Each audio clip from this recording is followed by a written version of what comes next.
This is Kevin Van Hentenryck, and you're listening to WithoutYourHead.com. And if you lift the lid of the basket, you die.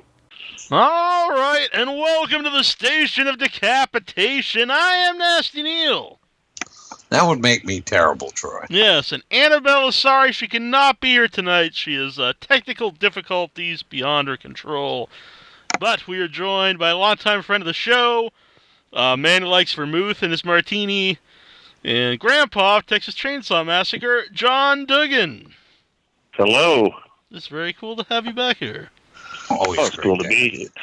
Well, I'm not really there. Yeah, well, I was going to say it's cool to be here, but I'm not there. I'm here. Well, it is cool to be here, but I'm not there. Uh-huh. Yeah. Actually, I don't think any of us are together. Well, I know we're none of us together, unless Troy's peeping in my window or something. You can never be sure. Just in case he was, I'm not wearing any clothes. That's why I'm there. I'm checking that out. Actually, it's supposed to be negative 20 degrees in a few days here. Jeez. So it's going to get down to the low 30s tonight here. Bad.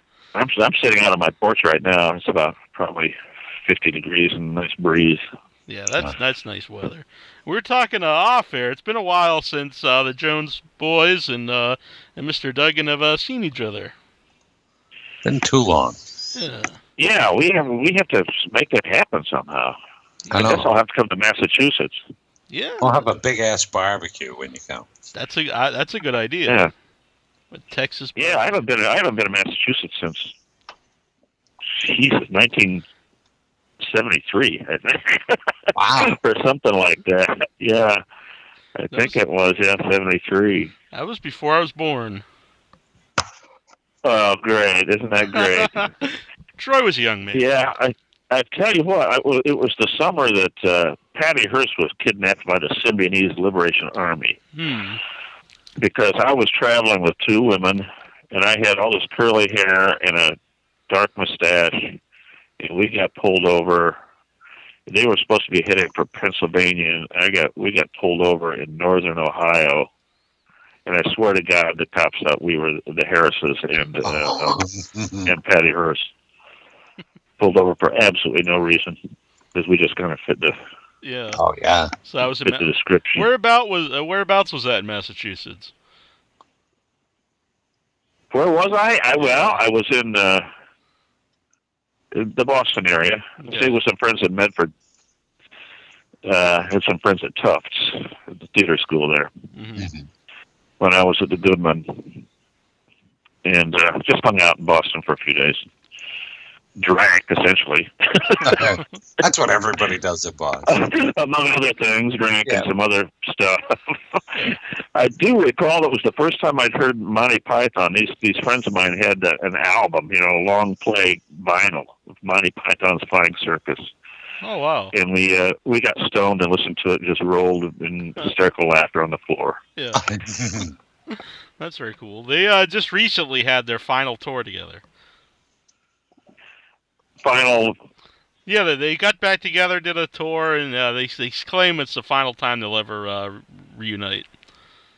Well, Frank Sinatra retired, 4 or 5 times?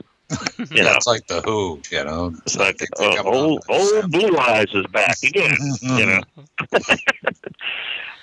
I think my comeback album will be Old Red Eyes is back. I came up with a name for my next album. What's that going to be? Old Red Eyes? Yeah, Old Red Eyes is back. It's but that's the I was thinking. I like to come up with fake names for fake albums and songs and stuff like that. I don't know why, but this one I like particularly. It's called Moo Bars, Blowjobs, and Other Things I Like. I dig that. Uh-huh. Yeah, I should make you. Do you guys have Moo Bars in Massachusetts? I've heard of them, but I've never. Moo Bar. Well, it's an ice cream bar. Yeah. Oh, okay.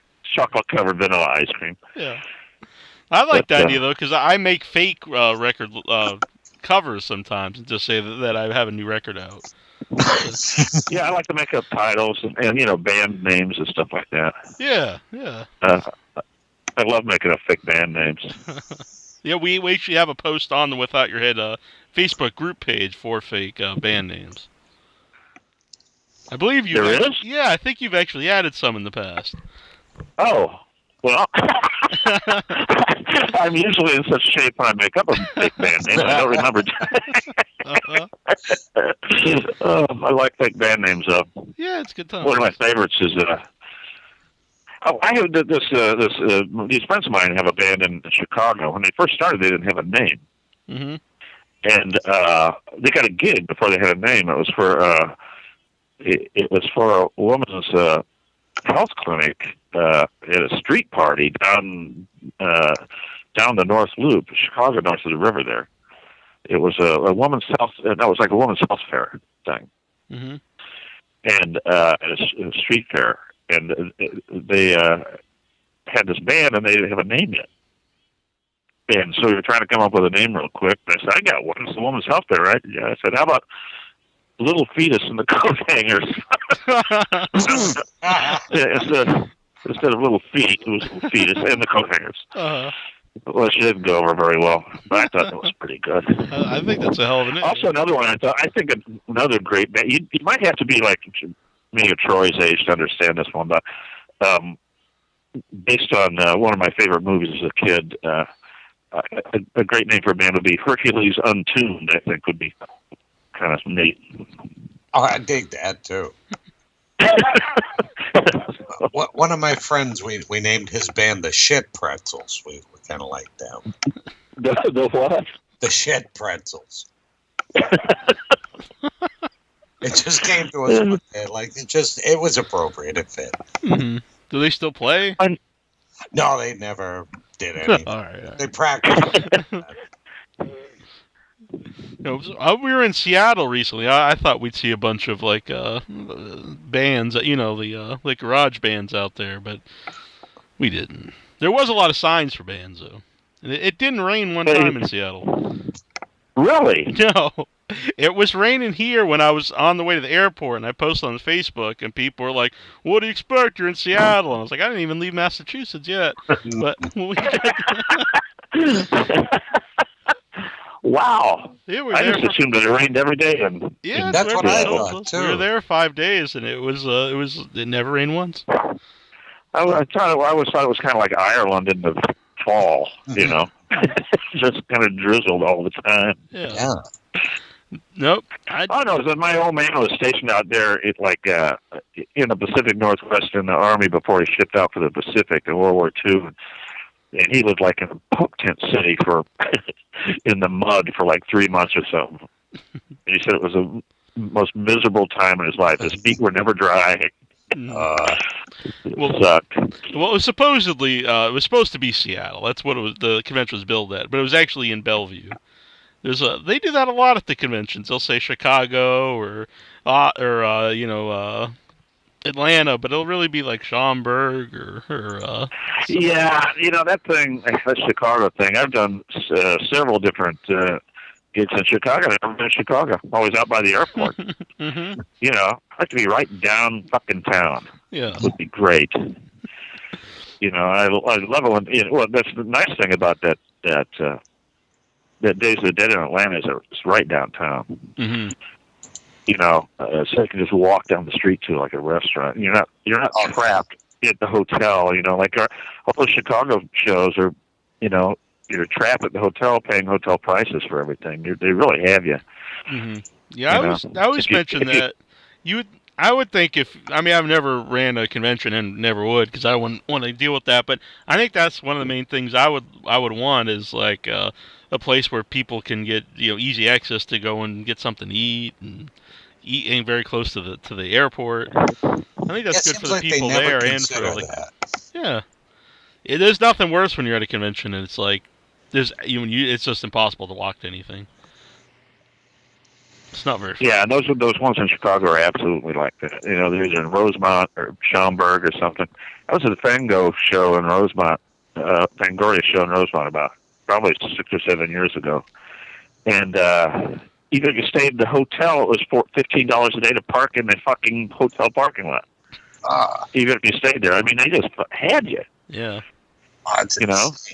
And there was no place else to park. There wasn't any street parking or anything like that. Mm-hmm. You know, and then the last day that I was there, this kid that was sitting next to me, a vendor, he was selling like buttons and patches and stuff. He said, no, what you do is you get the first hour free. So what I'm going to do, and I don't know why I didn't do this, but he said, or maybe I'd already moved my car, I don't know what, but he said what he'd been doing, because he lived in Chicago. What he'd been doing was when he'd leave for the evening, he would go and just push the button and get a brand new ticket, and walk over and get his car and drive out with a brand new ticket. Said he'd been there for like 5 minutes. Mm-hmm. Because the first hour is free. Uh-huh. He'd just walk over and push the button. I said, God, that's a great freaking idea. It is. I wouldn't have thought of that either. That's a good idea. Speaking of albums, I know you were taping something with Dead Dick Hammer once. Whoa. Yeah, I was on I think it was 4 Play by the 8-track player, okay. which was released last year. Boy, we had a lot of fun doing it. Yeah. And he just mentioned that he was hoping to get me in the studio again this year on the newest thing. So, yeah. Well, I think it might have been the Atlanta one. It was that one show. I came back and my camera bag had "I Love Dead Dick" sticker on it, which made me laugh. No, you got your camera bag stolen in Atlanta, did you? Yes, I did. I think it was that particular bag. I think it was. I think he put it on the year before. Then it was. Yeah, that sucked. It was. Yeah, I told some people. Then Ron Simmons, who's a professional wrestler, he lives in that area. I just told him the story because he was like a few booths away from me, and he just looked at me and said, "Well, welcome to Atlanta." Yeah. I was like, okay. Yeah, that sucked. That was it wasn't at the hotel. That was when we went to the theater. So it was like stolen inside the which is kind of a famous theater, I guess, there, but not a good place to park apparently. No, not late at night anyway. No. Now I know there's a petition out there for Mr. Dugan, and that is people, all the fans. I thought this idea right away when I heard about the prequel to Texas Chainsaw Massacre. What a great idea for John to reprise the role. And since it's a prequel, it wouldn't take much makeup, maybe no makeup, to be able to play Grandpa again. Yeah, I'd actually be able to play it with my face. Mm-hmm. And actually maybe say something. Yeah. Whoa. Grandpa speaks. That sounds like it would be wonderful. I shot an email off to Carl Mazzacone, the exec, the guy who owns the rights to the name for the next 5 movies. Mm-hmm. And surprisingly enough, he got immediately back to me, saying, "Thanks, John. I'll keep you posted. I'd love to work with you again." So I don't know if he was blowing smoke, but I just sent him a real quick email saying, "That's just a little reminder that I'm always available for casting, and I hope this note finds you and yours in good health, and thanks." That sort of thing. That's just a little reminder, and he got back to me within an hour. Mm-hmm. That's a good sign. With just a little one-line thing back to me saying he'd keep me posted, which probably means absolutely nothing, but it's better than no reply. Mm-hmm. Well, a lot of people don't reply at all anymore. Mm-hmm. I can send off something to, say, a convention promoter and not even get a rejection letter. Just nothing, no response. It happens all the time. Mm-hmm. Yeah, I get the same. But yeah, that's you would think just out of courtesy you would at least reply something. Oh yeah, even if you're not interested. But yeah, there's a show in Texas that I think I'll probably never be able to do because they got so pissed off they hadn't responded to me. I sent them a couple nasty letter back on the no response. And, just saying, since you are a Texas show, and I am Grandpa from the Texas Chainsaw Massacre, the least you could do is send me a fucking email back telling me you're already booked up for the fucking year or some blah blah. I don't know what the whole thing said, but it was pretty nasty. Yeah. No, when you see like all so many fans on just Facebook who they're writing about wanting to see in the movie, and they make a petition, all that stuff. That must be a good feeling for you to see, all these people you've met at conventions or just know you on Facebook. That Oh, it's great. It's great. And I'm the one that did. I posted the thing saying that they were starting on the prequel, and boy, wouldn't it be nice if I had if I had a bunch of noisy fans, saying something. And it wasn't 5 minutes since somebody had started that thing. Yeah. So that's pretty cool. I don't even know how many Facebook friends, fans I have that I contact with by social media now. But they've come through for me more than once. Last Halloween, when I found myself canceled out of a show that it was very much like this epic con that happened in Dayton. Yeah. Last week, there was a show in Santa Fe, New Mexico last year, Halloween weekend, that it was the same thing, except that everybody showed up and the guy was just gone. The money, the hotel rooms, everything. Luckily he had not gotten my plane ticket to me in time to do it. So I found myself, 4 days before Halloween with no gig. And I just went to Facebook and said, listen, I'm available if anybody knows of anything. And I had 3 responses back within an hour. Wow. And two good phone numbers for haunted houses that were looking for people, for somebody to do a little something, for Halloween night or, the few days leading up to Halloween. And so I ended up with I had that job replaced in a day. So it's pretty amazing, that my fans will come through. It's touching that people care enough about me to do that. Yeah, that's awesome. And I mentioned, and I was serious. Like, even if I didn't know you, I just think like that's like such a good idea to have the guy who played Grandpa in the prequel. Yeah, it kind of seems like a no-brainer to me. Yeah. And the spin, just the publicity spin they could do on it. With a decent publicist. Yeah, because 40 years later, you're playing the same character as a younger man. They get you they put me on the talk show circuit. Yeah. It would be great. I think it's a publicist's dream. Oh yeah. Frankly. Even on the 3D one, I thought that was a big selling point for its initial success was, saying that a lot of the original cast members were in it, and I thought that got a lot of the hardcore horror fans who wanting to see it. And this is even different though. When we did that, when we were all in, actually we shot in Louisiana. The 3D was shot outside of Shreveport, but when we were all down there. They were, talking about how we're going to put you on the road this year. You're going to be doing publicity for us, blah, blah, blah. We didn't do one goddamn appearance for them. Not one. Once it got shot, once it got turned over to distribution, distributors didn't want to do a fucking thing. Which is unfortunate.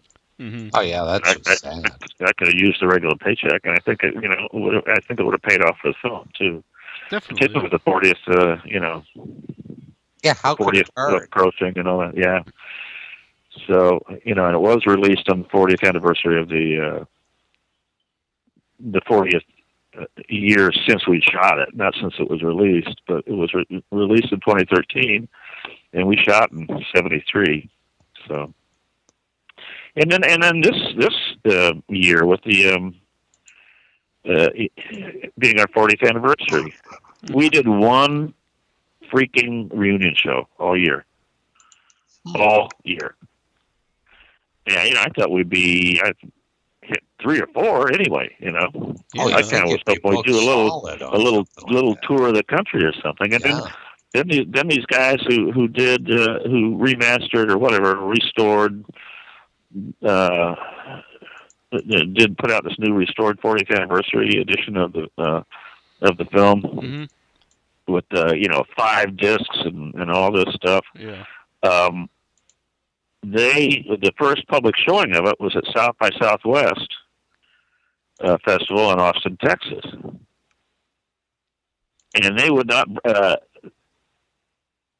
they contacted everybody that was saying they'd like us to be there. When I told them they'd have to fly me in from Nashville, Tennessee, they never ever fucking got back to me ever. Not even a no thanks. So we can't afford it. Just, wow. You know, it's like we'll get you a nice room downtown, the Driscoll Hotel or something. I was like, okay, but I don't live in Austin, and that was the last I heard from them. You know? Yeah, they just assume you all live there, I guess. So who they had there was Toby. Mm-hmm. Toby was there, introduced the film.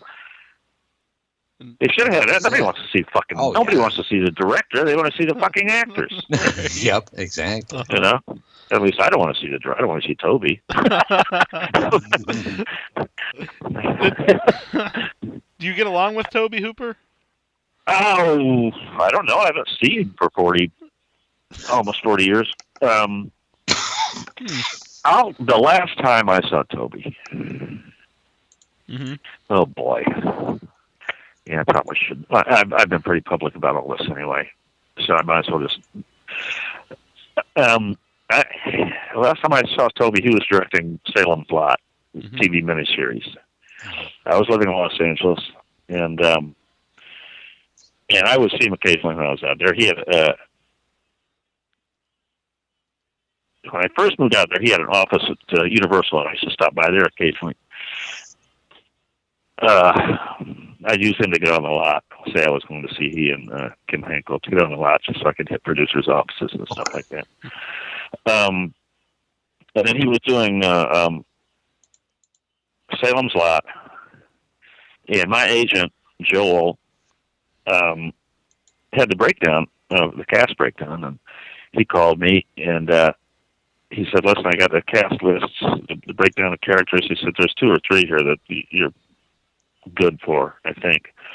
He said, why don't you make an appointment and go talk to Toby? So I called Toby, and they were shooting this at Laura Mar, which is at the old Warner Brothers studios, I think, in Burbank, anyway. Mm-hmm. And it's not an appointment to see him on such and such a day at 1 in the afternoon. So I go and park my car, and I go over to his office. He's not there. I wait, and I wait, and wait, and wait. And his assistant, just sitting there. I'm sitting there in his office. And finally, I go, fuck it. And I'm probably waiting a half an hour or so. So I leave, and I'm walking back to my car, and there's Toby and somebody else walking across the lot. And I said, Toby. And he stopped and turned around. Hey, John. And I walked up and said, what? Well, we had an appointment.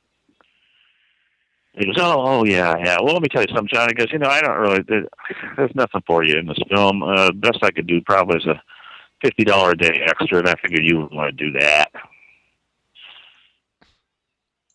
And I said, okay. That's the last time I saw him walk away. He just,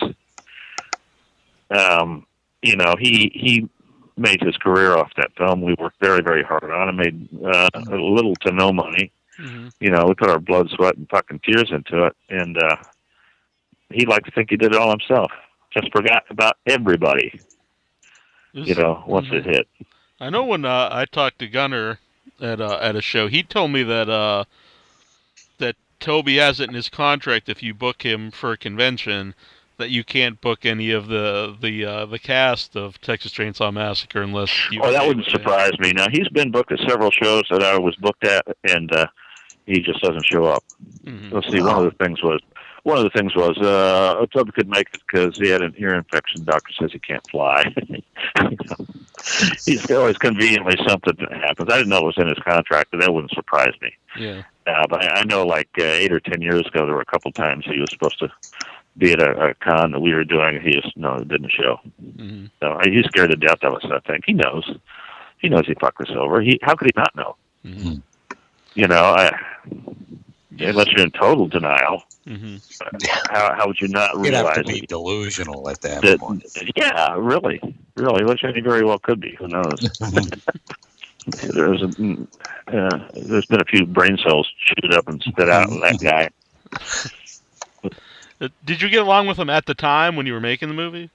Oh yeah, mm-hmm. Sure. Yeah, I got along with him. Yeah, I liked him. Mm-hmm. Did you know each other before the movie, or? No. Mm-hmm. No, I don't know if I'd met him before film, Kim, his partner, was my brother-in-law. Mm-hmm. And I do remember being over at Toby's apartment, but I think that was sometime after the film was, after we wrapped, but before the film was released. Mm-hmm. I remember hanging at his apartment one night. It's all real foggy. It was a long time ago, man.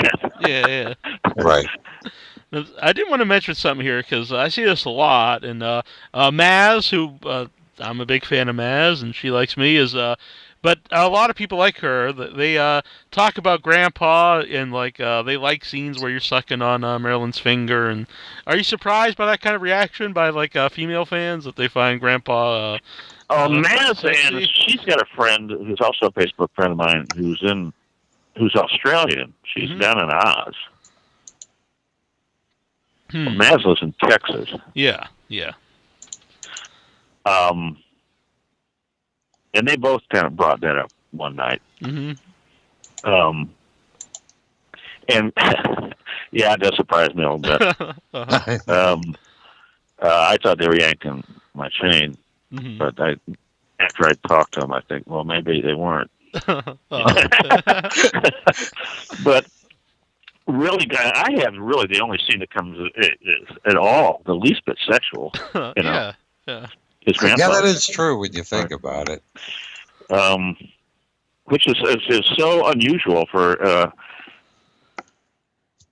this beautiful girl. They can do anything to it. And it's never a question. You never even think they're even going to try to do that. Even though she's going, I'll do anything. I'll do anything. They like, they're just like totally over their heads. That's the last thing on their minds is raping this chick. They just want to beat her up and eat her, I mean, literally eat her, not, just go down on her,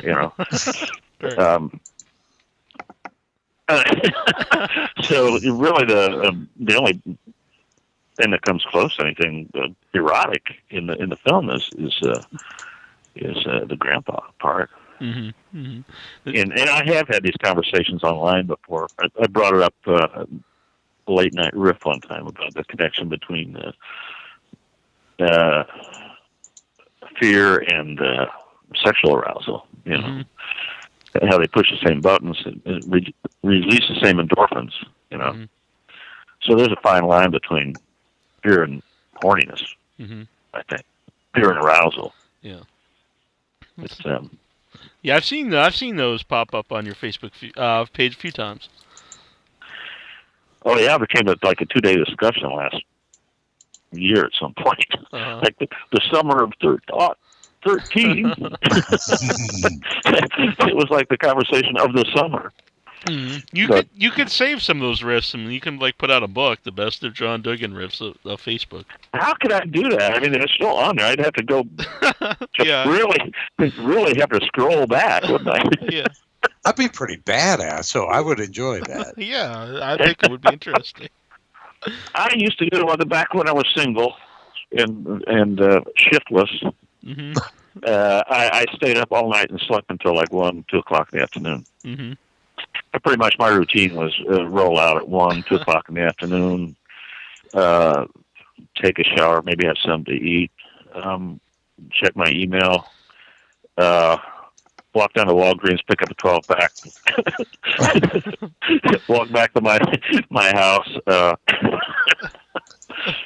fuck around for a while, decide if I need to go to the store or something, do a couple things, and then and sit up all night and talk to people online. Yeah. I remember that many times. Until the beer was gone, essentially.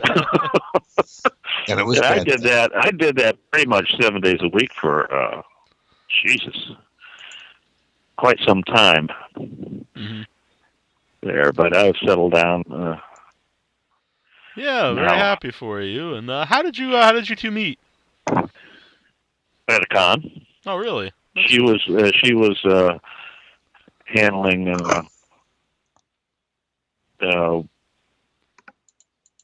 Ace Frehley in St. Louis. She was, the one with him, making sure everything went smoothly in his room, that sort of thing. Yeah. Well, she was kind of traveling with him that year, and she'd known him for many, many, many years, and she'd recently started doing stuff with him again, and I happened to be there too. I can't think of the name of the con. It was in St. Louis. I met her there, and then when we were in what's that town, Kalamazoo? Yeah, you were there. Yeah, she was there at that show, just hanging out, and we talked a bit there, and then I was doing a personal appearance in Nashville, and she came to that. We ended up, it was like a personal appearance, but nobody came, so I sat and talked to her for like 6 hours, and then we started seeing each other, and then I moved in with her in March, I think. Yeah. See, the Kalamazoo show wasn't a total bust. Yeah. No, it wasn't. Yeah. It certainly wasn't. Yeah. Yeah, now I can look back on it and think, well, at least something good came out of it. Yeah. Except for cold feet. Good Lord. Yeah, I'll never do a show at a hockey rink again. God almighty. Yeah, we talk about that show quite often. And I remember I was talking to Sal Lizard, I think it was at the Atlanta show, and he was like, you were at that show that, was a big, and I was like, yeah, Kokomo, and he's like, no, it wasn't. And I kept saying Kokomo, and he's like, no, it was like Kalamazoo, and I was just like, whatever. It's Kokomo, Kalamazoo. Same place. Yeah, it's one of those cities that sounds made up. Cucamonga, any kind of bogus city like people that. don't really think those are real. But that was a weird freaking show. Yeah, it was. Were you at the first night? Were you at the that reception? I think that was at a bar downtown where the mayor of Kalamazoo showed up. No, so I think someone was supposed to pick us up and bring us there, but they never did. So. Oh. That sounds like Kalamazoo show. Oh God! We might have got Kalamazoo there. Part 2. Oh no, I'm going to that one. You're going alone. Oh, Sal was there. This girl came up. This woman came up. She was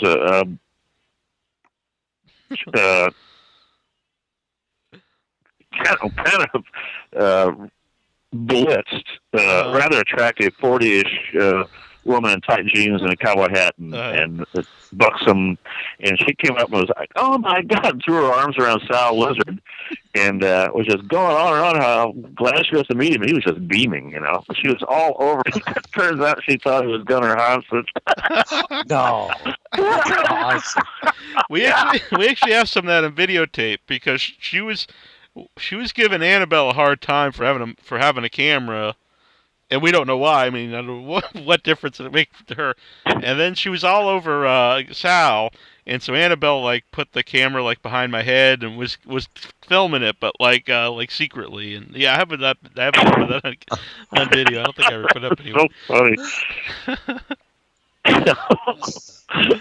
Well, but he was just going right along. He thought he was being. He thought, because she apparently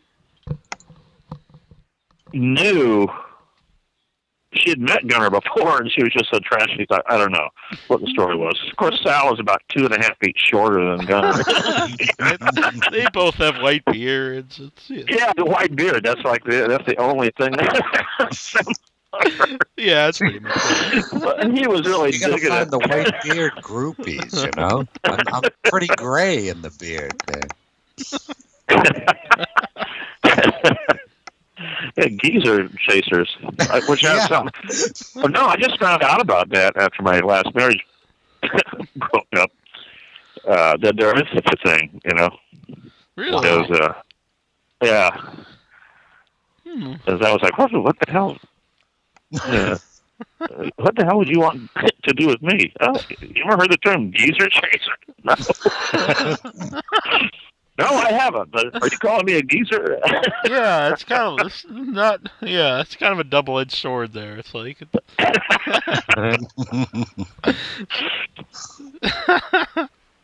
Kalamazoo, good God. Yeah, that was. Sunday we were actually advertised on the site to host this they had a short film thing, short films, and we were supposed to host that and rate them and give out the winner. And we just sat there in the hotel till like 3 because no one ever came and got us. And I kept calling the guy. They were waiting for someone to. However, one of my I think my favorite photo of you and I together happened at Kalamazoo. Yeah, that is a great picture. We got up on that underlit stage and we're doing our dance moves together. Yes, that's awesome. And that one photo that you post sometimes that you have posted, I guess I got it too, but it's just caught at the perfect time. We got our perfect dance faces on and everything. Yeah. Oh yeah, yeah, it's great. I've seen that one. Yeah, it's a still from a video. I went through the video and I was trying to find a perfect still, and I was like, oh, that one's perfect. Because I remember telling you got to get your face, you got to get your dance face on. Yeah, A lot of us been the face. Yeah, we always talk. Annabelle and I always talk. It's like it was a bust, but we really did end up having like a lot of fun memories from it. So. Well, you got to make the best of something like that. Yeah. And particularly because that was like open bar for celebs. So I was just hammering them. Yeah, I'm going to get my money's worth out of this fucking show. Yeah, I will say that too. They that was a good part though. They let us drink too, so they considered us celebrities, I guess. But so yeah, that wasn't too bad, that part. I remember though, you were because it was before karaoke, I think. And you were saying get the top shelf stuff, and it was pretty funny.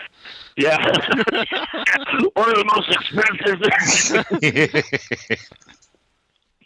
No, I think everybody that survived that came out much stronger, though. You guys all have that special bond after that show. Well, it does. A bad show does bring you closer together. It's true. It's like, my mind just drifted for a second there. That one of the most expensive. You remember the old Art Linkletter show? Oh, yeah. Troy, you must remember. You had the last, 15 minutes, it was interviewing kids. Mm-hmm. And there it was like a little kindergarten class. Yeah, there were like 5 and 6-year-old kids, and he'd interview them. Mm-hmm. And I remember one of them. He came. This little boy. He said, "What was the last thing your mom told you before you left the house to come here today?" He goes, "Make sure my pants are zipped up and order the most expensive thing on the menu." That's awesome. That one time we were our cousin Troy. Remember when we were out at a steakhouse, and he it's one thing to think that, but he specifically asked the waiter. He's like, "I'll have the biggest." Oh yeah, yep. And it was like our mom was paying for it or something. It was funny, but yeah. But so you're going to go to Kalamazoo too, Troy? Yeah, but the difference I think it's actually Kalamazoo I think 3. Ernie was 24 when he did that. He wasn't like 10.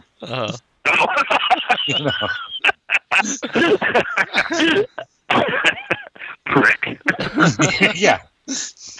So yeah, then when we reviewed the Kalamazoo show, and I remember that the promoter, he was just texting me nonstop. He's like, "What are you doing? What are you saying?" But I was like, "I'll just tell everybody what actually happened. I can't come on." Yeah, I doubt he ever does another show. He was trying to get me up to the 2 days before I left. I didn't have plane tickets.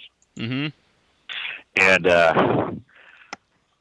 so he was trying to find I'm getting some more money from our sponsor. I lost a sponsor, but I got another one. I'm coming up with all those sponsorship excuses of these guys. Mm-hmm. I lost my sponsor, but I get whatever. But I want you here. And finally, he goes, "I'll tell you what. I'll get you a one-way ticket, and then on Sunday I'll buy you a one-way ticket back home." I said, "No fucking way. No way. You're stranding me in fucking Kalamazoo." Yep, exactly. I'm not doing it. And about an hour later, he called me back, and he had the information for a round-trip ticket. But I would have been stranded there. Yeah.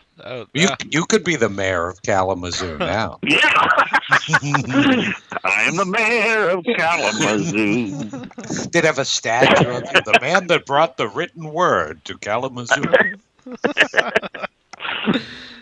Yeah, we got stranded in Chicago on the way to Kalamazoo overnight because it was Annabelle and I we lay over in Chicago, then it was going to go to Kalamazoo, and so we got to Chicago and we were just sitting there waiting for the plane, and we looked up and it was all of a sudden it was gone. There was no flight, and so we went and asked, and anyway it was canceled till the next day, and then so we're like, well, what are we going to do? And actually, a fan of the show lived in Chicago and came and got us. So that was very cool.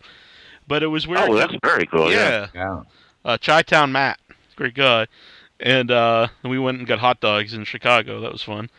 But actually ended up being really cool. But we went to get our luggage, and they said, "Oh, that went on the plane to to Kalamazoo." And we're like, "Well, how did the plane go? But we couldn't get on it." But there was room for our luggage. Well, yeah, how did that happen? They didn't have an answer for that. So our luggage was... So the flight wasn't canceled. They just didn't want you on it. Apparently. Apparently. Yeah. Were you wearing your top hat? I was wearing the top hat, actually. I would have been hurt. And then for compensation, they gave us this little pack. It had a toothbrush and a hair comb and... Oh, yeah, they don't do shit for you anymore. And I got stranded last year on the way to Fresno, of all places, because of weather outside of St. Louis and all this shit. Anyway, I was late I was supposed to change planes in Salt Lake City and take a plane from Salt Lake City to Fresno, California. And I missed the last flight, my flight, which was the last flight out of Salt Lake City. And ended up having to spend, I think, 14 hours in the freaking Salt Lake City airport. It was like 8:30 or 9 o'clock. It was early. I went down, I found a bar, and I sat down and ordered a beer. And I'm about halfway through this bottle of beer, and the bartender says, "Can I get you anything else?" And I said, "Well, I'll probably have one of these in a second. Another one of these." He goes, "Well, this is the last call." I said, "Last call?" It's 9 o'clock in the evening. Oh. He goes, "Hey, Salt Lake City, man." Oh. And I said, okay, give me another one of these. Give me a couple more of these. And he goes, "Can't do that." I said, "Why?" He goes, "I can't serve you another one until you finish that one." I said, "What the fuck?" And he goes, "Salt Lake City, man." So never get stranded there. So yeah, but they did have free Wi-Fi, and I found an empty concourse and just sat and downloaded porn in their precious Mormon concourse for the world to see. I'll show you, Mormons. I'm going to watch porn in your airport. There was any good Mormon porn on it. Someone just walked by and say, "Salt Lake City, man." That's their excuse for anything that happens. That was a gig in Fresno. It took me 23 hours to get there from Louisville, Kentucky, and God, it was awful. And then it turned out to be a bust, and the promoter ran off with all the freaking money, and said that his room was broken into and it was all stolen. And things got real weird, and the police showed up, and they were throwing people out of their rooms and all this stuff. And Michael Ornstein, do you know who Michael Ornstein is? No. Do you watch Sons of Anarchy? Yeah. Oh, he's the guy with the guy who they cut all his fingers off and he beats off all the time. Yes. Yeah. That's Michael Ornstein. So Ornstein and I were sitting, and he said, "Well, you got to get all your stuff out of your room. They're gonna lock all our shit up." So I went through everything into my 2 bags and meet me back in the cocktail lounge. So we ended up in the bar, and everybody's got these chits, these old vouchers for a free appetizer every day you're there. So we put a big pile of those on the table. It was about 5 of us, and we ordered 2 of every appetizer on the menu and just a bunch of beers. And Ornstein goes, and we had been to a VIP party earlier. It was in a conference room.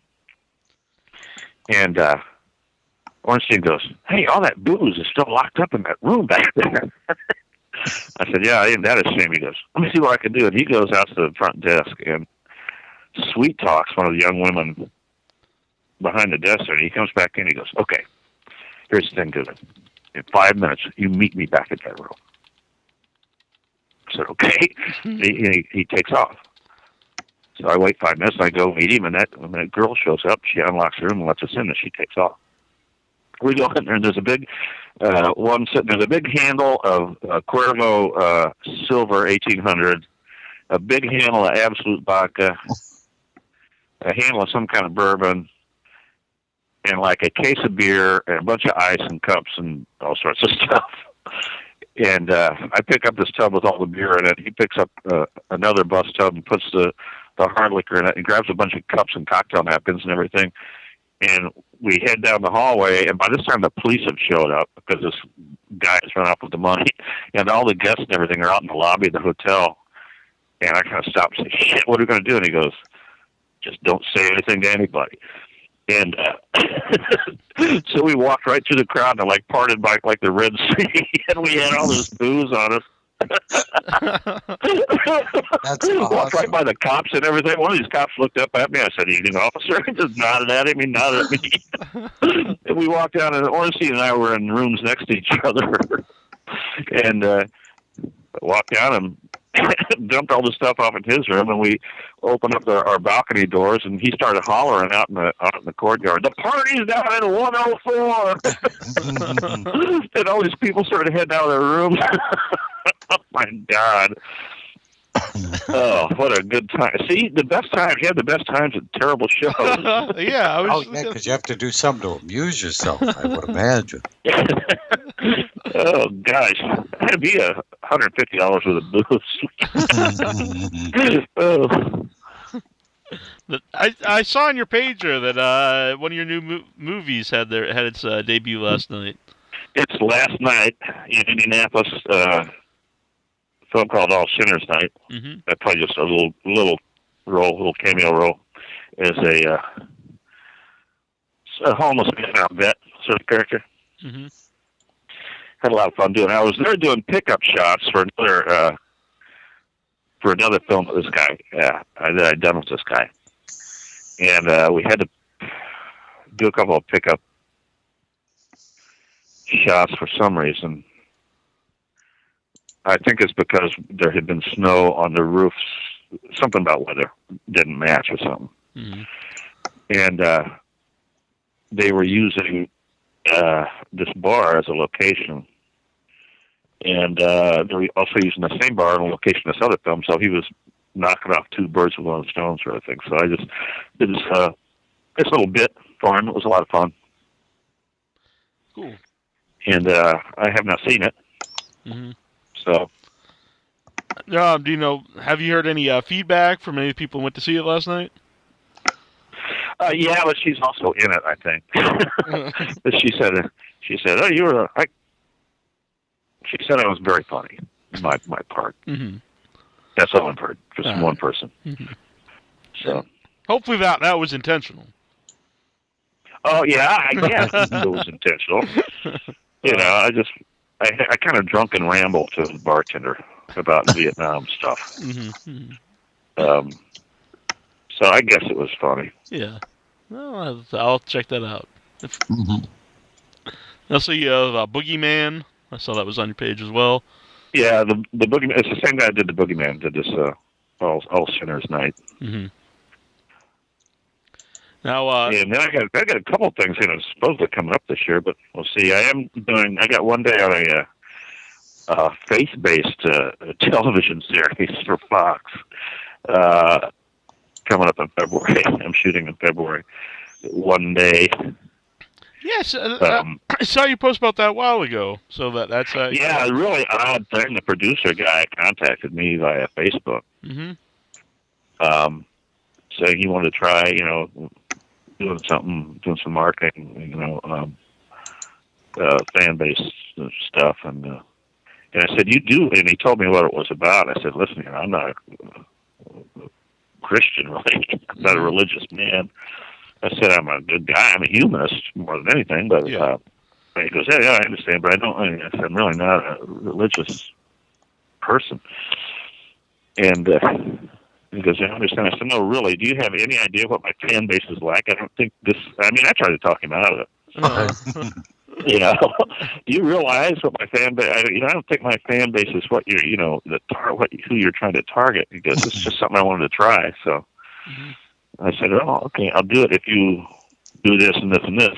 And we haggled a little bit until we finally agreed on something. So I got one day out of it. A free trip to Arizona. Yeah. Now, if that gets like picked up, will you be on there? Will it be like a TV? Well, I don't know if I get a whole bunch of fan mail. Maybe it'll make me regular. If I just go kick ass and the director goes, I have to have this guy. Yeah. Let's spin off a series. Right. You know, I can just be the token sinner that gets saved. You know, just have everything wrong with me. Just a drug addicted, alcoholic, homosexual. What else? Like murderer, or child molesting, murderer. Just everything wrong with them. And they can save me. And then I can just have something else the following week. Maybe the first week I'm just a drug addict, and then they save me. Then I become an alcoholic. Next week they save me. Then I have a homosexual affair, and they save me. Then the next week I become a car thief, and they save me. And I'd be the token sinner guy, you know. The role you were born to play. Yeah, I think that's actually a great idea. No?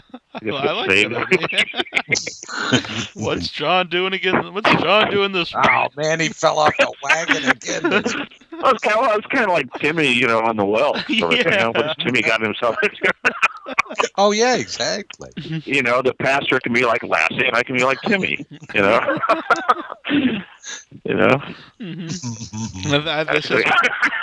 This is money written all over it. It does. Cha-ching. I love the idea. Now, a lot of people had sent me messages. I hate to bring up something depressing, but people would want to know if you had any Marilyn Burns stories, because she passed away this year. Oh, boy. Marilyn Burns stories? Yeah. I got a ton of them, but I try to respect the dead. Yeah. Marilyn was a very, very good friend of mine, a dear woman, and I will miss her terribly. And, we worked together on Chainsaw, but I didn't really get to know her until years later. I knew her a little bit in Los Angeles. I would see her occasionally. But until we went on the road for a few gigs in, I guess it was our 20th, in 94. Yeah, so 20 years ago. And I was flying all over the country, meeting up with the rest of the cast, and for some reason they would always route me through Houston and put me on the same plane as Marilyn. So during that one summer, I got to know her real well, and then through the last 10 years on the road, we became quite close. I don't know what kind of stories people want to hear. She was a terrific person, and I miss her, and I cried a bucket of tears over it. It was just so freaking sudden. And to happen on the eve of our 40th anniversary of our release was just really unfortunate.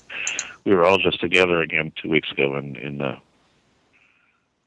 Austin, Texas. And it would have been great if she were there. And I'll miss her. She was a marvelous actress, and just a marvelous person. She's gone too soon. But I'm not going to tell any stories about her. Yeah. Don't mind. No, I think that what you said was very nice. Well, I didn't know her very well, just met her a few times, but seemed like a really nice person. And you have some great pictures with her too. You can tell how much you guys enjoyed your company. Oh, we adored each other. Absolutely adored each other. Yeah. She was a rocking good time. She was the last drinking buddy I had on the cast. Everybody else is cleaning their act up. That's unfortunate. Everybody else grew up. What the fuck's that all about? By the way, what is your... I know you have a few of them, but what would be your drink of choice? If you had to pick one. Oh, beer is absolutely... I'm just a total beer head. Any particular brand or just any kind? I drink... when I'm on the road and I got a little change in my pocket, Heineken, you know, it is absolutely my favorite beer, has been since... It probably has to do with the time I spent in Amsterdam. The times that I spent in Amsterdam, a couple times that I spent there back in the 70s. You know, part of it could be sentimental, but I've always really enjoyed Heineken. And right now I'm drinking a Pabst Blue Ribbon out of a can because it's tasty and highly affordable. Yes. Unfortunately, though, kind of the hipsters have adopted that. I know, they ruined it. So I have it in a Fall City beer koozie to disguise it. You did the same. I do. I have a koozie that says Fall City, and I have my Pabst inside of it. I remember you did the same in Kalamazoo. You had it for the same reason, so you didn't want people thinking you were drinking it to be cool. Yeah, I can't stand that hipster thing. I don't get the whole untrimmed beard and stocking cap thing. I don't get the wearing a stocking cap in July thing. Yeah, no, I don't get that either. Yeah, the skinny jeans. No, I'm not a fan of it either. There's a lot of hipsters at the theaters Annabelle and I go to for a lot of those movies. It's kind of hipster central here in Cambridge, but. And you guys, yeah. What was that? No, nothing. Troy thinks I'm a hipster. I'm not sure why. No, you're the farthest thing in the world from. I don't see you as a hipster. I don't know. You defy any kind of pigeonholing. Really. That's totally. You're one of the few totally unique people I've ever met. Everybody you can kind of fit into some sort of a group, but I don't know where you really. You're just so odd. That's all we talk about. It's true. I think You're that's just a compliment. really fucking strange. I think that's a compliment. At least I'll take it. Oh, that's absolutely a compliment. All right. It was we talked beforehand. I gotta get that. I have so many videos that I don't have edited. But there was one when all of us were together and we were just it was in a hallway in Indianapolis, and we did some kind of crazy video podcast, and all these people were walking around. That's where I got into it with that skateboard guy. Yeah. That was the when I interrupted him, I said, "Excuse me, can I ask you a question?" This way, I said, "Are you a skateboarder?" He goes, "Yeah." How did you figure that? There were so many classic moments that night. That was just beautiful. He was just a stoned out fucking Egypt. My favorite was... We were in our element that night. John was telling this big, long story about the first time we met, and he's like, Neil came up... It was totally wrong. Yeah, he was like, Neil was so nervous and sweaty. It was totally somebody else. I was talking about somebody else completely. And I let you finish the whole story, and then I was like, that never happened. Yeah, I do recall. It dawned on me about halfway through the story, too. That, wait a minute, I think I'm talking about somebody else. How embarrassing. It amused me quite a bit. Oh, boy. Well, John. Oh. It's always fun. We need to hang out again sometime. Yeah, all of us, true. all four of us. Yeah. Now, Troy still not met Annabelle. Well, they were going to meet last week, but it didn't go through. Now, we were in the same building. The three of you don't actually live close to each other, though, do you?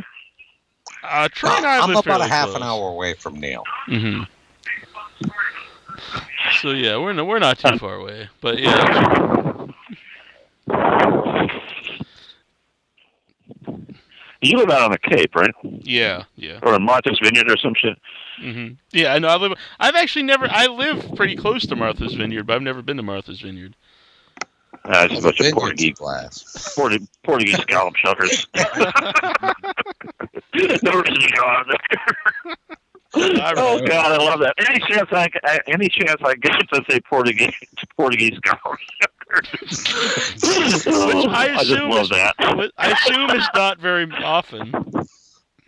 Yeah, I'm sure all my Portuguese scallop shucking friends will appreciate it too. They all salute you at that point. I hope you have a big Portuguese scallop shucking following. For people that don't know, though, in this area we have an annual scallop fest. It's a very big deal here. All shucked by Portuguese.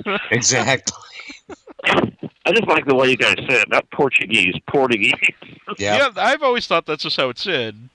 What's that? I always thought that's just how it is pronounced, Portuguese.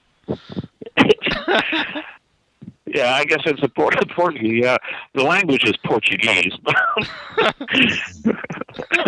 If you're from Portugal and you speak Portuguese, you're Portuguese.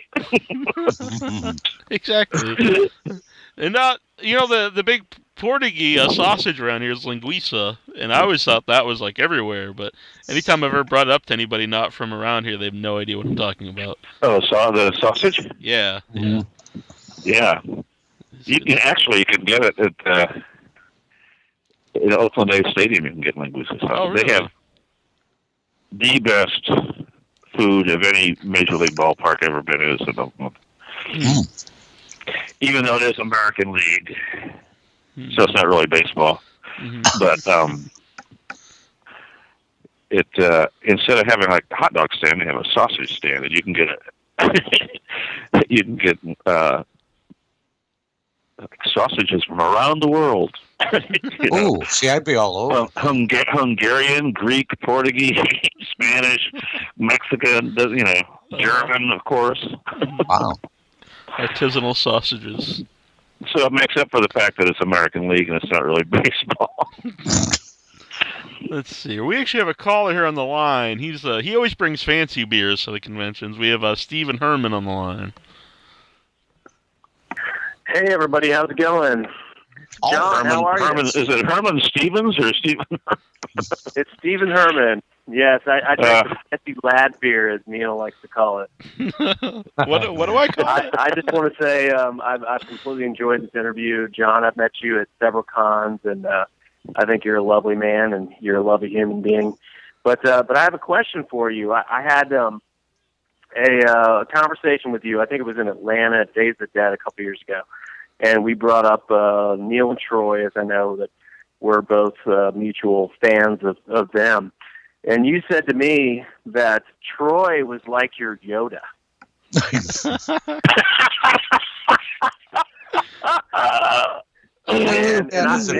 sure I did say that. I kind of feel the same way. Troy is a very wise man, but I just wanted to hear you elaborate on that on the show today. Well, first time I met Troy, we just started. I don't know who. I said something, a quote from an old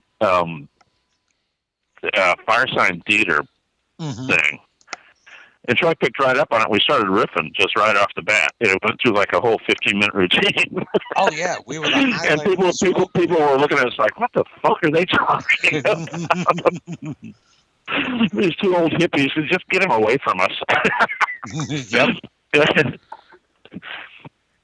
But I still think we could take that show on the road because we just attracted an audience. We'd be outside smoking and just start shooting the shit about things, and people would just be fascinated. It was kind of neat. Well, they'd never heard anything like that. Although we'd heard it thousands of times. Well, I still find it endlessly entertaining. Oh, yeah. Well, it's kind of like talking about like the old Python stuff. You know, you could just keep listening to that 1,000 times. Yeah. It was a long time before John even realized that Troy and I were brothers. No, I didn't know right at first. I didn't know at first. No. Yeah. Well, there's a rather large age discrepancy there, isn't there? Yeah, it's 9 years. Not discrepancy, whatever difference, whatever that means. Yeah. Yeah, 9 years. And I don't I had a sister who was 10 years older than me, and we were best friends. So I guess it's not that big a deal. Mm-hmm.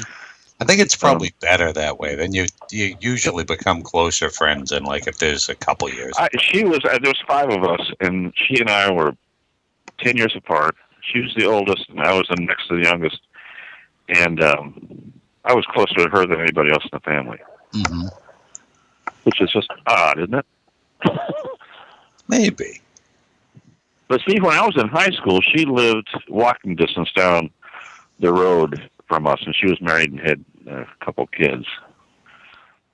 And just to get away from my folks, I'd walk down there. I hung out there a lot. Mm-hmm. You know, so I was in my late teens, and she was in her late 20s. And that's when we really got to know each other. I'd go down there just to get away from my parents. You know? Yep. So. Well, did you was that your question about Yoda, Stephen? Well, that was one of the things I wanted to mention. All right. Sure. What else did you have? That was kind of the thing on the tip of the tongue. Mm-hmm. But I love the chemistry between Neil and John. I don't know what it is. I feel like there's a certain chemistry there, and I love when John just said that, Neil, you're just so odd. Just fucking floored me. Well, I mean, you know. But I feel like John and I don't know. I just feel like you guys are both just very kindred spirits. And John, I find it very interesting that you were able to connect with everybody at conventions. I mean, everybody seems to love you. I've never heard anyone say a bad thing about you. And thank you. I'm sure there are people who said that. I'm sure there are people who said that. I'm sure they are, but I've never met them, and you just seem to kind of bring a certain energy wherever you go, and you know, I don't know. You're just always a pleasure. I truly like about 99% of my fans, I'd say. I'm sure there's a few. Probably 100% of them. I don't know. I have. I've had no problems with really true fans of mine. I've had trouble with people at cons before. I was at a con in,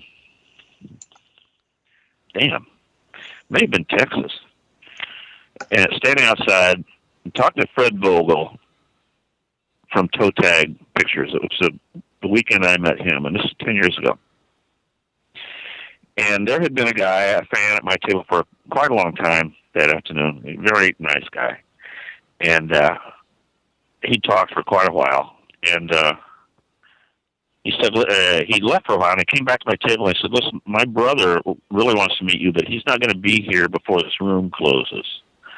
He said he won't be here till like probably 20 minutes after this room closes. He said, I'll buy you a drink. If you meet me in the bar, I'll buy you a drink because my brother really wants to meet you. Would you do that? I said, sure. You know. And so I wrapped up my stuff, and I went and met them at the bar and had a couple drinks with them, and then went about my business. And several hours later, I'm outside smoking. I'm talking to Fred Vogel, and there's a whole bunch of people out there. And this guy comes up, and he's roaring drunk. And they're having a party up in their room. He wants me to come up to this party they're having in their room. I said, no, thanks. I'm talking with friends. You know, thanks for the invitation. And he's really ripped. And he goes, well, man, now I know what a vagina looks like. What? And I said, what'd you say to me? You heard me. Now I know what a vagina looks like. What? I said, get the fuck away from me. He goes, what are you going to do about it? And Fred Vogel, who's, much larger than I am, stepped forward. This guy wanted to kick my ass because I wouldn't go to this party in their room. Wow. And so that's an example of a guy who started out as a really nice fan and turned out to be a real just jerk at the end of the evening. But that's really one of the few bad experiences I've had. Right. Do you ever, with you, you're always pretty easygoing with people, but, I've always wondered if people kind of, ask too much of you, like, we want you to go here, we want you to go there, we want you to come. I mean, everybody wants to hang out with you and that kind of thing. Or, I don't know, do you ever feel that people stepping on your toes? Yeah, it's happened a couple times. They want you to come to the room and do this and that. I try not to get myself in those situations. But you can usually, that's the only time really that somebody's gotten really shitty about it. I can usually duck out of things, or go make a quick appearance. And I was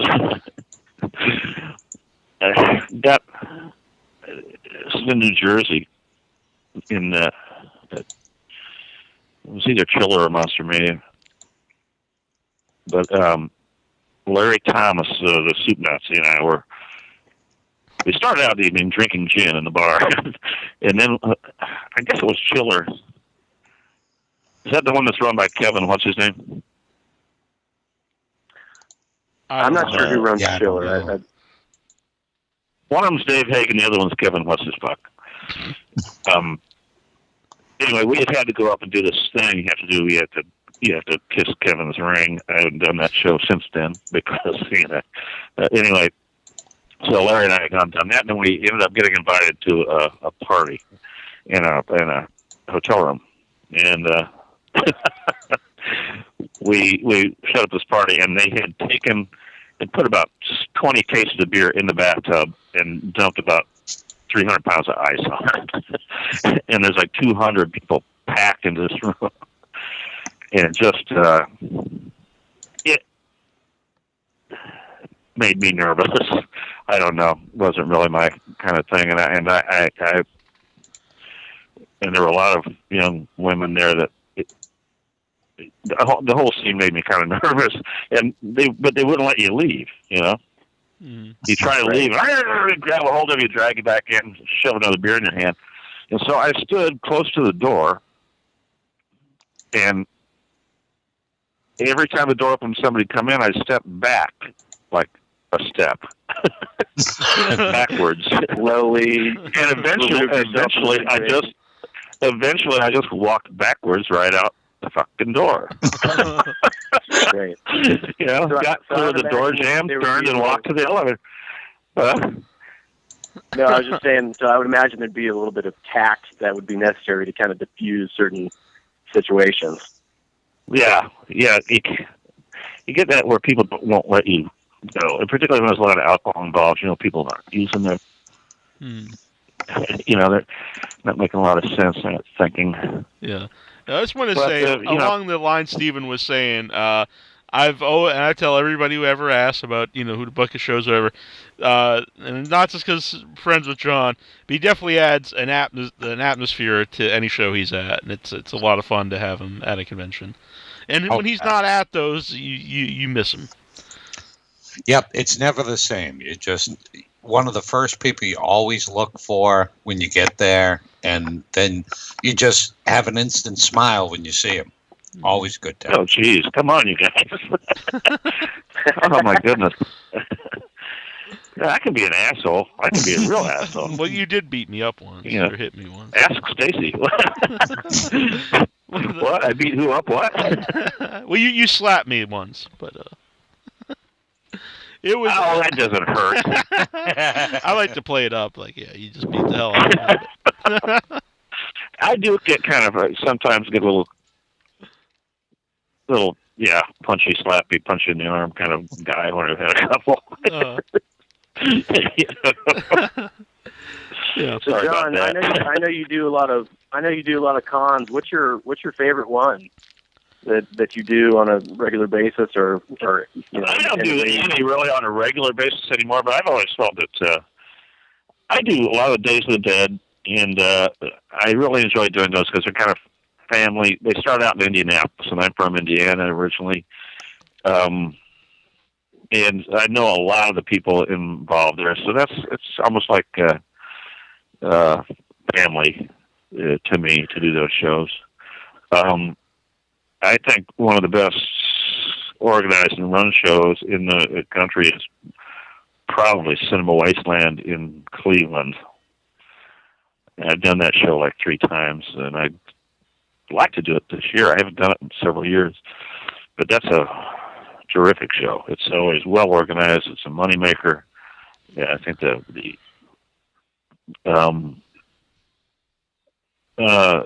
vendors do well there as well. They have everybody. It's one giant room, and they kind of go vendor celeb, vendor celeb, vendor celeb, so that the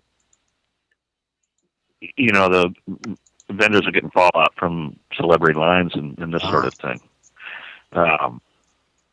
And there's a lot of media there, so you can do an interview on a Friday evening on a local radio or something to, punch up business for yourself, that sort of thing. Good panels. I like that show. Do you enjoy doing the panels? I love doing panels. I like public speaking a lot. Mm-hmm. I always have. I think it's because I started in theater, maybe. Just have that live audience kind of feedback sort of thing. As long as the moderator doesn't call you Jim Duggan. Well, you know what? I knew immediately. I knew why. Because of your connection with professional. And all that weekend, everybody else up there was like, "Geez, I can't believe he said that." I said, "No," he said, "You understand? You don't understand his other shows, the wrestling show." And everyone kept telling me that weekend, "Don't call Maxo Jim Duggan," being stealing him. Like, why would I say that? And then I said, "I have a hilarious story." In the back of your mind. Huh? Yes. I have a hilarious story about John was doing I think Neil was moderating a chainsaw panel. I think it was just John and maybe Gunner and perhaps Marilyn. I think it might have been the 3 of you. Mm-hmm. And Neil's microphone was not working. I can't remember where this was. It might have been Chicago or Indianapolis. But it was just the 3, John and Gunner. It was either John and Gunner or John, Gunner, and Marilyn. And Neil's microphone wasn't working, and John Dugan goes, "Neil Jones unprepared again." Yes, that was the same thing. And Neil was like, "Hey, I'm not in charge of the microphone here."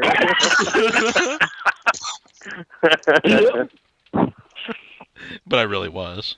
No.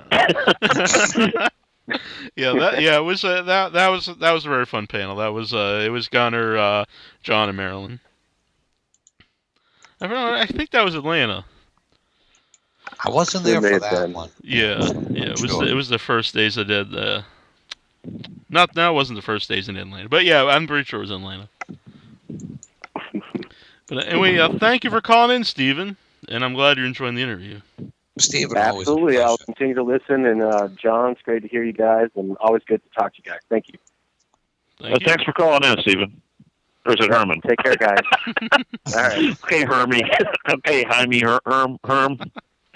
I think either one works. Have you seen the restored Texas Chainsaw Massacre? Yes, I have. I saw it, introduced it at the Belcourt Theater in downtown Nashville, Tennessee, the week that it was released. I did a little intro and watched it with an audience. It's pretty... It's really clean. It's pretty fantastic. I like. Hello. I like the way that. I hate to say it, but I think it's too clean. It is beautiful. Mm-hmm. It really is beautiful. But I like the old gritty. I still think the best way to see it, if you can get an old original print VHS. Mm-hmm. I mentioned that a few times. It's the closest thing of what it looked like when it first came out in the movie theater. What? I just mentioned that a few times on the show sometimes when they take an old movie and usually when they put it on Blu-ray, So a lot of those movies aren't really meant to be seen in high definition because some movies it makes it doesn't look right because like you said, if a movie's especially during that era, if it's gritty and it adds to that movie, that's kind of what you expect from that movie. So I've seen we saw it in original on the 35 millimeter print on the big screen last year at a theater, and then we saw the restored one, and I actually agree with you. I think it still looks great, but it takes away a little bit from it because they've been doing that for years though, since the first remastered videotape, since the first remastered VHS. Mm-hmm. Every time the video, whoever has the video rights gets a hold of it, they give it to some gearhead, some techie, some tape head guy, and the guy can't resist. He's got some new fucking process. He can't resist using it and cleaning it up a little bit more, And then they made the transfer to the disc, and boy, they couldn't wait to show how their technology and how great that was going to look, and they just kept stepping on it, until the original look, I think, was gone. And I just had the pleasure of seeing. Hey, Radar. Sorry, Stacy just let the dog out. Hey, buddy. I had the pleasure of spending some time with Daniel Pearl last week, or 2 weeks ago, in Austin, Texas. He showed up at our reunion, which was a surprise, a shock, and a very pleasant surprise. And we all got to spend the weekend together. I had dinner with him on Saturday, and we got to talk quite a bit. And he was a cinematographer on ours, and he also was a cinematographer on the remake, the one with Jennifer. I don't know who was Jessica Biel. I don't know. I know Andrew Bernarski played the Leatherface. I'm not sure. Yeah, that one of the Bernarski ones. Yeah. And so they, his first meeting with these people, they said, we want it to look like the first one. We want that gritty look. He goes, you want to shoot on 16 millimeter? And they went, no, fuck no. Why do we do that? Because if you want to get that look, that's what you're going to have to do. Of course we don't want to shoot on 16. So, because that's what we had to do. Because we had no money. Mm-hmm. So it was shot on 16 millimeter and then blown up to 35. Mm-hmm. Which just gave it that really neat, fucking dirty look, Mm-hmm. Definitely. But it was a matter of necessity, at the time. Mm-hmm. Well, obviously, I don't think there's really been a time the movie wasn't popular, but it seems the last few years is it because of 40th anniversary? You think there's so many. That could have something to do with it, but I think there's every few years there's a whole new generation of fans that get old enough to see it. Yeah. And buy it and that sort of thing. So, they'll always be fans. Mm-hmm. I'll have new fans every year. So, which is great. As I said, I didn't make any money doing the film initially, but 40 years later, I'm still making money off of it. It wasn't a bad fucking paycheck. It just took, it just kind of dribbled out over a 40-year period. Yeah. If I had all this money I've made off this film at the end of August 1973, it would have been gone by November 74. Right. So, it's worked out. Yeah. Yeah, I know years ago when we had Ben Chapman on from the original Creature from the Black Lagoon, 1954, and after the interview, he really enjoyed coming on, and he sent us a copy of his original contract for the movie, and he made like $400 for that movie, and there was no residuals or anything after that. And yeah, I made $637, no residuals, no back end. Crazy. So yeah. Well, and I didn't get paid for a year. They didn't have any money to pay me when I was done. Uh-huh. So it was on deferment. So I got paid out of first money. now, how long? I'm shocked I even got that. How long after you filmed it was the movie released?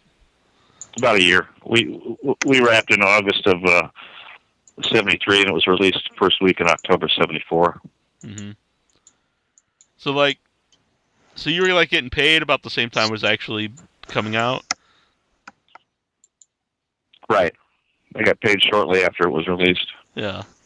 The first the deferment, you get paid out of the first money that comes in. They have to pay you out of that. Mm-hmm.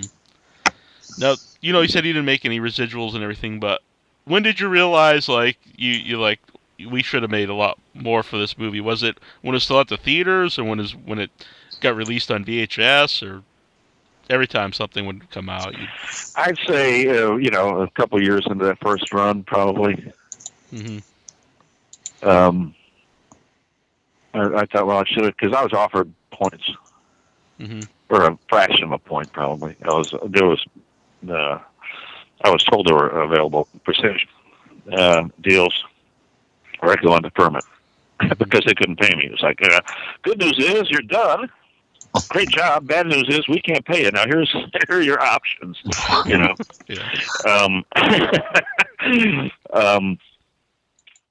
And I took the option to get paid in the front end. Mm-hmm. And so I kicked myself in the ass for quite a while until I found out the people who went the other way, who took percentages, didn't get any of that money. That money all disappeared. Yeah. Oh. When and it all disappeared. When did you start to get a lot of the fan recognition? Because obviously you don't look the same as a character, and there weren't conventions back then. When would you say you really started to get fans starting to? I didn't realize that I had personal fans until I hit the road 10 years ago. Really. Yeah. So I went out briefly. I did 4 or 5 things on 20th anniversary. But they were strange little shows. Yeah. Nothing like we have now. Mm-hmm. And I didn't really talk about it a lot for many, many years. I kind of didn't want to think about it, talk about it. I was pissed off, I guess. Mm-hmm. Pissed off because it made so much fucking money, so much money. And I didn't. And pissed off because I was never asked, called, or anything to do any of the subsequent films. Mm-hmm. Never. Nobody ever contacted me. And then I'd read stuff, trades and things saying, "Oh yeah, we contacted him, but he didn't want to do. He asked for too much money." Nobody ever called me, ever. People were just lying about, why I wasn't involved in the other ones. And mm-hmm. I don't know. I just didn't want anything to do with it. Yeah. And then 10 years ago, I was living in Louisville, and they were doing a con here not here, I don't live in Louisville anymore, but in Louisville. Mm-hmm. And I knew nothing about it, but my next door neighbor, Lois, Lois had seen it in the paper, mm-hmm. and had seen that Gunnar Hansen, who played Leatherface, was going to be there. And she called the number and said, "Do you realize that Grandpa lives right here in Louisville?" And they went, "What?" "He lives next door to me."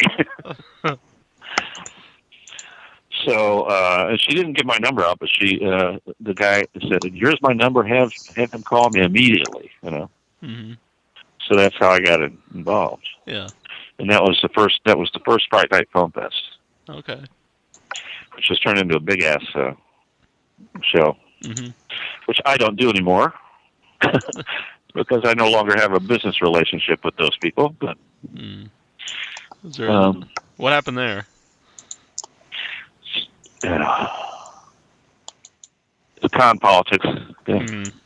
I don't know. Yeah, no, that's a problem. Something's happened in the last few years in the convention, the fan convention business. Is the not all of them, but some of them, the promoters actually think that they're the stars, that they're the reason that people are coming to their cons, and not the actors, you know. I've run across this several times in several parts of the country, and it's just an ego thing, I guess. Actors are the ones supposed to have the egos. Yeah. And I have an ego. Trust me, I have an ego. Yeah. Yeah, I do. You know, but geez. But you know. Yeah, you actually done something. Yeah. Right. Yeah. Yeah, by God. Right. I mean, there's, a lot of people are familiar with Texas Chainsaw Massacre, I believe. So, but yeah, there's a guy who has a big, well-known show in Florida who on his posters has a picture of him on it. You know? Wow. Yeah. Has all the actors and him in the middle. You know? Come see me. Wow, yeah. Like, who's the guy? Okay, neat. Who's the guy in the middle? He must be a big shot. His picture is bigger than everybody else's. Oh, that's pretty comical, actually. Well, it's almost been 2 hours. It's always a pleasure talking with you. Okay, well, I can wrap it up. Yeah. Or we can keep going. It's up to you. I don't want to keep. No, I need to hit this. I've been up since 5 o'clock this morning. Yeah, I thought it was yeah. I have a good instinct. I thought it was a good time here. And now I just killed all the magic by saying all that. But I do always like to make an interview a little awkward at some point in time. That's true. Things were going too smoothly. Yeah, I think that's part of my charm. I don't want to make it seem too professional here. But yeah, it is always great to talk with you. Hold that doubt. Hey, let me ask you something. Have you ever done any of the cons in Canada? No, I've actually never been to Canada. Oh, for crying out loud!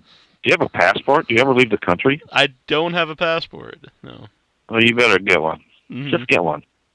Yeah, well, I mean, I don't really live that far from Canada. We have a lot of listeners in Canada. I would like to do a convention in Canada. That would be a good time, I think.